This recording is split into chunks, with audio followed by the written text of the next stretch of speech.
A un testigo de Jehová, por lo general, se lo hostiga con la idea de la salvación. Y muchas veces se nos ha remarcado que para ser salvos tenemos que pertenecer a la organización y tenemos que ser bautizados como testigos de Jehová.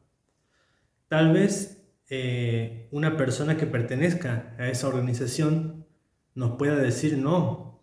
En ningún momento la organización dice que hay que ser testigo de Jehová para salvarse.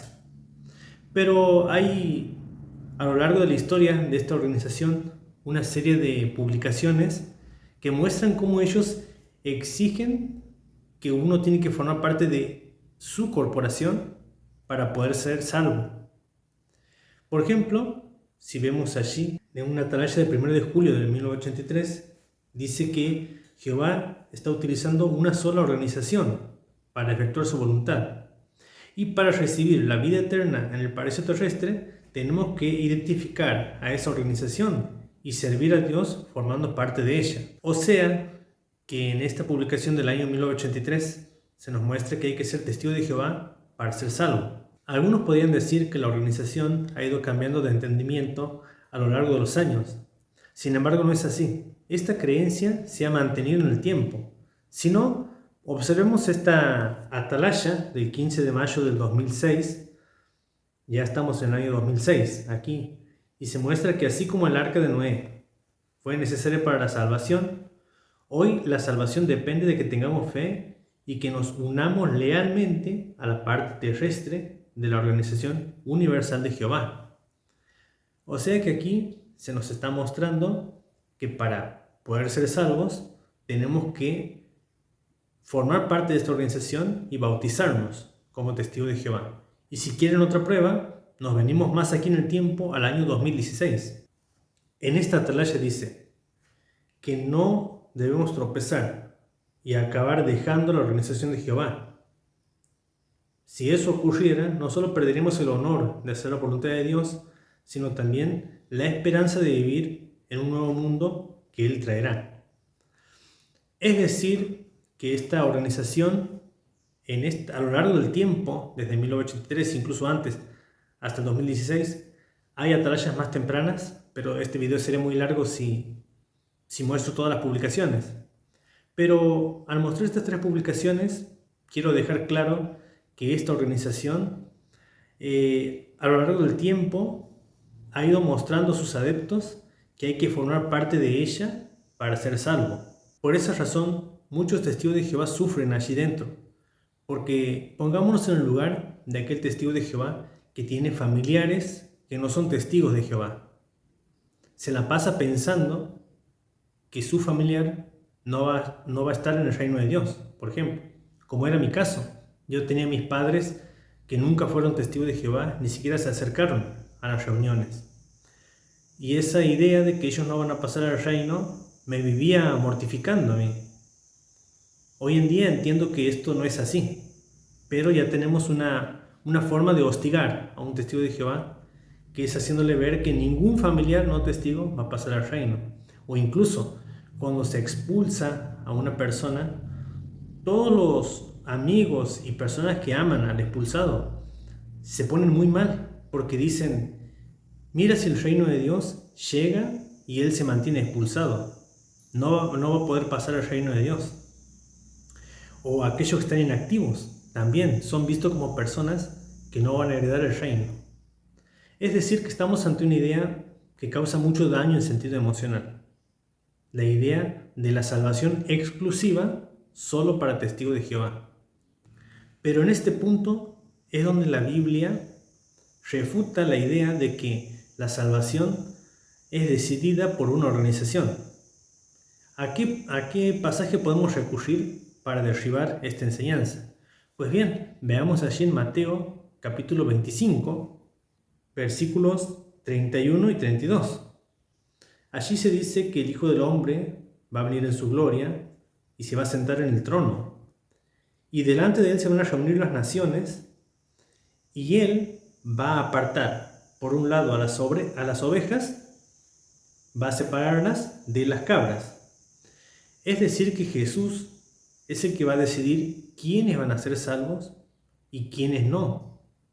Entonces, ¿Quiénes son los de la JW para poder decir que ellos van a determinar quién es salvo y quién no? No tienen autoridad. Están tomándose atribuciones que no les han sido delegadas. Ellos no tienen el poder de decidir quién va a pasar al reino y quién no. Como se muestra aquí en Mateo 25, 31 y 32, es Jesús el que va a decidir quiénes son los herederos del reino. Pero ellos se basan en otros pasajes para poder decir que con la predicación deciden quiénes van a ser los salvos. Y es el pasaje de 1 Timoteo 4:16, donde se muestra que con la enseñanza se va a salvar uno mismo y a los demás. Tenemos que contextualizar este pasaje. Este pasaje es una carta que Pablo le escribió a Timoteo cuando las buenas nuevas del reino se estaban difundiendo mundialmente, estaban en sus principios, podemos decir. Pero actualmente podemos decir con total seguridad de que las buenas nuevas ya se han difundido en todo el planeta. La Biblia es una colección de libros que está diseminada por todo el globo.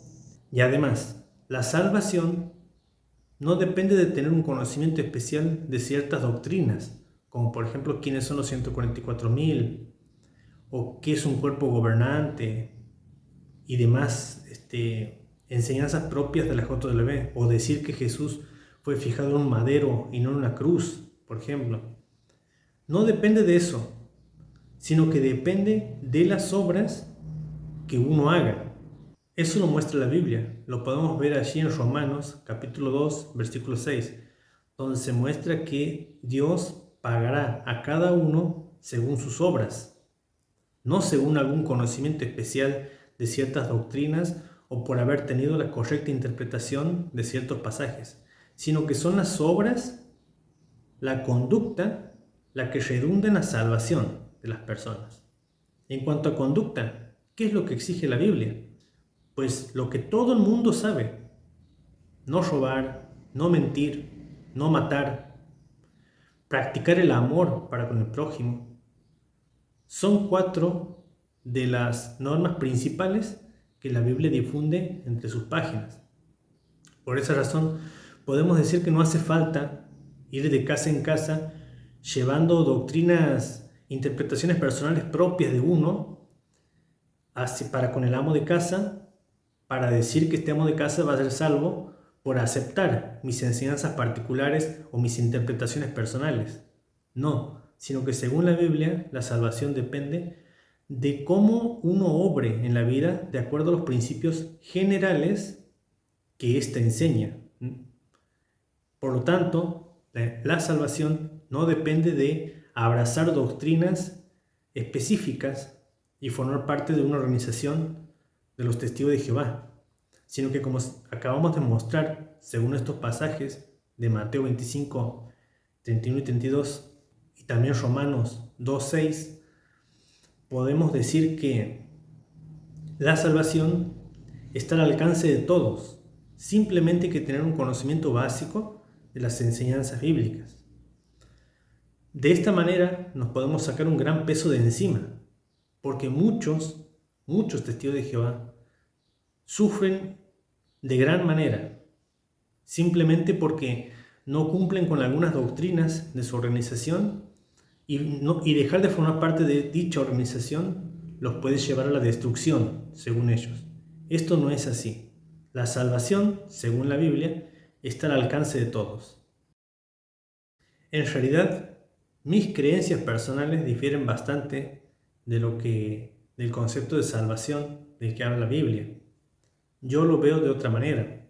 Creo que nosotros vamos reencarnando eternamente y siguiendo este proceso vamos mejorando poco a poco como personas de manera comunitaria. Y así vamos entretejiendo las redes de un mundo mejor que va progresando con el tiempo. Esta es mi forma de ver. Pero en fin, nos queremos circunscribir a lo que es los pasajes bíblicos para mostrar cómo la salvación no es posesión de una organización en especial en la tierra, sino que según la Biblia está al alcance de todos, porque todas las naciones van a ser puestas delante de Jesús, según estos pasajes, en ese día, y Él es el que va a decidir quién es oveja y quién es cabra según tus obras, no según qué doctrinas o qué interpretación de la Biblia hayas tomado como creencia. Bien amigos, muchas gracias por su buena atención y por el apoyo que le dan a este canal. Les deseo lo mejor, que estén bien. Hasta la próxima entrega.